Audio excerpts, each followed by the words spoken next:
Hi friends, welcome to our YouTube channel HNN World. So இந்த வீடியோல வந்து நான் பாட போகல. ஸோ இந்த வீடியோவில் வந்து ஒரு கீபோர்டு வாசிக்கலாம் அப்படின்னு நினச்சோம். என்ன பாட்டுன்னா ராசாவே ஒன்று அந்த பாட்டே வாசிக்கலான் இருந்துச்சு. ஸோ அது கொஞ்சம் ஈஸியாக இருந்த மாதிரி ஃபீல் ஆயிடுச்சு. ஸோ அதனால் அந்த பாட்டே நம்ம வந்து வாசிப்போம் அப்படின்ட்டு நினச்சேன். ரொம்ப நாளாக கீபோர்டு வாசிக்கிறதால நான் போடல. ஸோ அது முன்னாடி எப்போது 2-3 வீடியோ போட்டது. அதுக்கப்புறம் நான் இது வரைக்கும் போடவே இல்லை. முன்னாடி என்ன பாட்டு போட்டேன்னா புத்தம் புது காலையிலேருந்து ஸ்டாப் பண்ணேன்னு நினைக்கிறேன். அதுக்கப்புறம் நான் இது வரைக்கும் கீபோர்டு வாசித்து நான் போட்டதில்லை. ஸோ இந்த வீடியோ வந்து நான் இன்றைக்கி கீபோர்டு வாசிக்க போகிறேன். ஸோ நிறைய பேர் பார்க்குறீங்க. ஸோ அதனால் வந்து போடலான்னு நினச்சோம். எப்படி இருக்குன்னு மறக்காமல் கமெண்ட் பண்ணுங்கள். ஸோ சின்ன சின்ன மிஸ்டேக்கெல்லாம் அப்படி இருக்கும். ஸோ அது எப்படின்னு மிஸ்டேக் இருந்தால் மன்னித்துக்கொள்ளவும். அப்போது வந்து நான் இப்போ வாசிக்க போகிறேன். எப்படி இருக்குன்னு மறக்காமல் கமெண்ட் பண்ணுங்கள். ஸோ ஃப்ரெண்ட்ஸ், இப்போ நான் வந்து வாசிக்க போகிறேன். ஏதாச்சும் மிஸ்டேக் இருந்துச்சுன்னா கொஞ்சம் மன்னிச்சுக்கோங்க.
நான் வந்து வாசித்தேன், நீங்கள் இப்போ பார்த்துருப்பீங்க.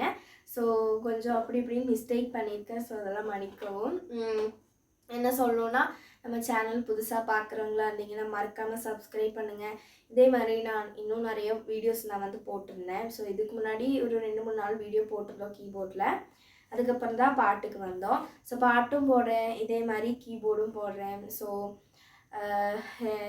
எல்லோரும் சப்போர்ட் பண்ணதுக்கு ஒரு பிக் தேங்க்ஸ். இதே மாதிரி நீங்களும் தொடர்ந்து சப்போர்ட் பண்ணிங்கன்னா எனக்கு அது ஒரு இன்ஸ்பிரேஷனாக இருக்கும். ஸோ சப்போர்ட் பண்ண எல்லாத்துக்கும் நான் நன்றி சொல்கிறேன். அப்புறம் வந்து என்ன சொல்கிறதுன்னு தெரில. ஸோ இது நைட் டைம் ஷூட் பண்ணுறதுனால அவ்வளோ கிளாரிட்டி இருக்காது. ஸோ என்ன சொல்கிறதுனா, இதுவும் இப்போ எக்ஸாமெல்லாம் முடிஞ்சுது. ஸோ அதுக்கப்புறம் தான் நான் இது வாசித்து உங்களுக்காக நான் வாசித்தேன். ஸோ இனி எக்ஸாம் எல்லாம் முடிஞ்சனால இன்னும் நிறைய வீடியோஸ் நாங்கள் வந்து போடுறதுக்கு ட்ரை பண்ணுறோம். எவ்வளோ முடியுதோ அவ்வளோ நாங்கள் வந்து போடுறதுக்கு ட்ரை பண்ணுறோம். ஸோ இன்னொரு வீடியோவில் நம்ம மீட் பண்ணலாம். அது வரைக்கும் எல்லோரும் சேஃபாக இருங்க. Tata, bye bye. Thank you for வாட்சிங்.